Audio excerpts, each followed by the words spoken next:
श्री राजाराम जी गोदारा, विशिष्ट अतिथि श्री चनन जी, श्री राजाराम जी राणोलिया जी और हमारे वाइस प्रिंसिपल सर के पिताश्री श्री बागिर जी, मेरे सभी विद्वान शिक्षक साथी और आसपास से पधारे हुए अन्य नागरिक बंधुओं, मूड साहब, सभी का इस विद्यालय प्रांगण में स्वागत, अभिनंदन है। आप आए, हमारे विद्यार्थियों की हौसला अफजाई की, इनके कार्यक्रमों के लिए आपने समय निकाला, ये हमारे लिए गौरव का विषय है।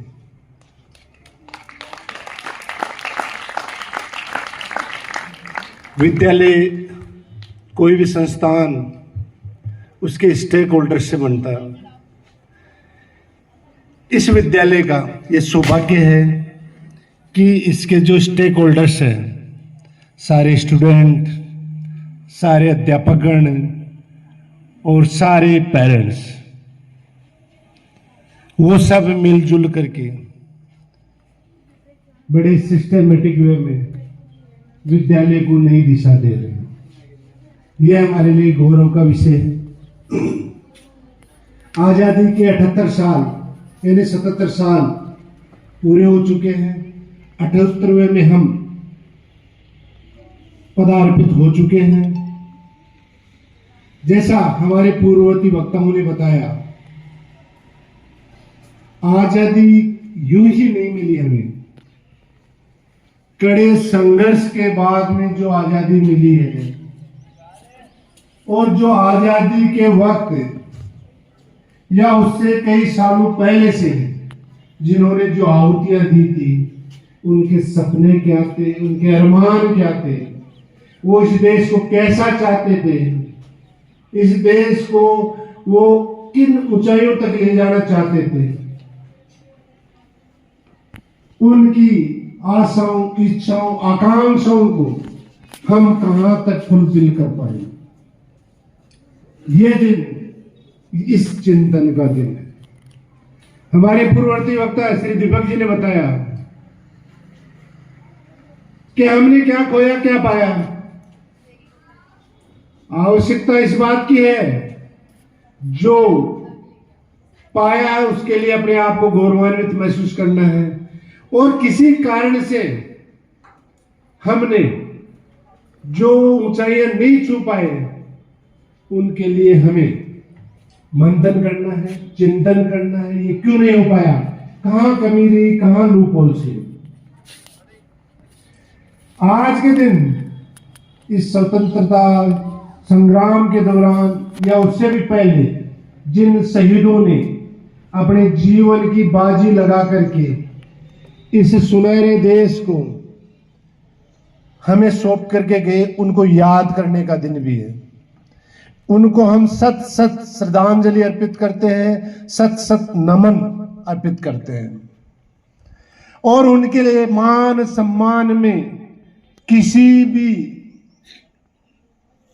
एंगल से कोई कमी नहीं आनी चाहिए। आपने गुलामी की आवत उसको देखा नहीं, लेकिन हर चीज को देखना जरूरी नहीं है। किताबें इसीलिए बनी है, पढ़ करके, अच्छे साहित्य को पढ़ करके उसका हम भ्रमण कर सकते हैं। उस कालखंड में जाकर के उन परिस्थितियों को हम अपने समय के साथ में जोड़ सकते हैं और एहसास कर सकते हैं। इसके एहसास करने के लिए हमें सोशल मीडिया की जरूरत नहीं है, प्रिंट मीडिया या हमारे जो उच्च क्वालिटी के साहित्य की जरूरत है, उस साहित्य को हमें पढ़ना है। जो रीडिंग हैबिट हमें डेवलप करनी है, यह आज की सबसे बड़ी जरूरत है एक विद्यार्थी के लिए। जिसने रीडिंग हैबिट डेवलप कर ली, वो भी जैसा शांति मैडम ने बोला कि जो अपना अपना काम कर ले, तो वो सच्ची देश सेवा है।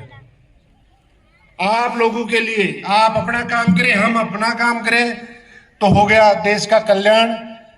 लेकिन आज हम 78 साल यानी 77 साल के बाद में यदि आत्मचिंतन करते हैं तो बहुत सारी चीजें आज भी हमें इस दुख के साथ कहना पड़ रहा है कि 86 करोड़ लोगों को आज भी मुफ्त अनाज पर डिपेंड रहना पड़ रहा है। हम बात करते हैं 5 ट्रिलियन इकोनॉमी की, उस 5 ट्रिलियन इकोनॉमी में गांव देहात का अंतिम पंक्ति पर बैठे हुए व्यक्ति का क्या अस्तित्व है, उस पर हमने कभी चिंतन नहीं किया। पैसे वाले और पैसे वाले बनते जा रहे हैं, लेकिन गरीब और पिछड़ता जा रहा है। तो आवश्यकता इस बात की है कि उस अंतिम व्यक्ति का उदय हो। अब उस अंतिम व्यक्ति का उदय कैसे हो सकता है? उसका उदय आप कर सकते हो, क्योंकि आप ही रिप्रेजेंट करते हो उन्हीं लोगों को।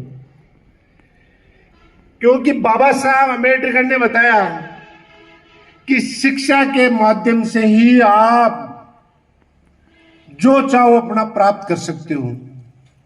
तो बाबा साहब के कथन को अपने आप अप्लाई कर दो और खूब दिल लगा करके, मन लगा करके, पढ़ाई करके जो भी सपने आपके घर वालों ने, आपने देखे हैं, उसको आप साकार कर सकते हो और अपने जीवन को संवार सकते हो। मैं अक्सर मेरे विद्यार्थियों को बोलता हूं कि 7 साल की तपस्या ता उम्र की।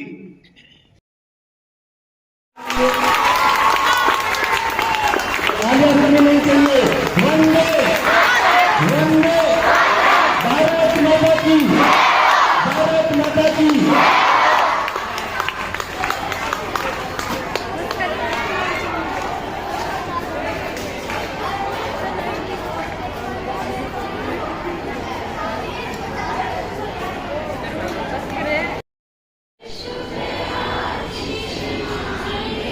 आज का भारत और आने वाला भारत यानी भविष्य का भारत जो है, उसकी समस्त जिम्मेदारियां आपके कंधों पे है।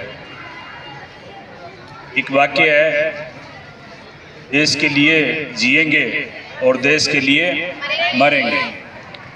लेकिन मेरा यहाँ मरने वाली जो बात है, उसको मैं जो इस रूप में लेता हूँ कि अगर हम देश के लिए ही जिएंगे तो वो बात भी पूरी हो जाती है कि देश के लिए मरेंगे। यानी देश के लिए ही जिएंगे का तात्पर्य ये है कि हम जो भी करें, जो भी कार्य करें, जो भी हम अपने जीवन को जिस तरह से जिए, वो देश की उन्नति के लिए जिए। यही इस मौके पे मेरा आपको सबको संदेश है।